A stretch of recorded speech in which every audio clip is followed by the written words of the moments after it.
weerar ku bilowday qaraxyo oo lagu qaaday saldhig Mareykanka uu ku leeyahay Baladogle. Warar kala duwan ayaa ka soo baxaya khasaaraha ka dhashay weerar ku bilowday qaraxyo oo goordhow lagu qaaday saldhigga ciidamada Mareykanka ee ku yaala garoonka Baladogle ee gobolka Shabeellaha Hoose.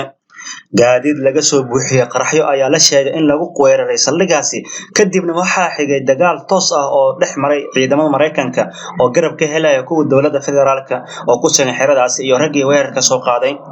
Dhawaaqa rasaas culus ayaa laga maqlayaa qaybo ka mid ah gobolka Shabeellaha Hoose sida ay xaqiijiyeen ilo deegaanka ah.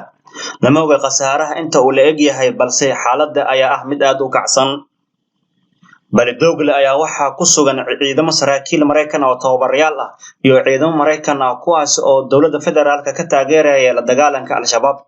Muddooyinka dambe Al-Shabaab ayaa kordhisay weerarada ka dhanka ah ciidanka huwanta ee ku sugan gobolka Shabeellaha Hoose.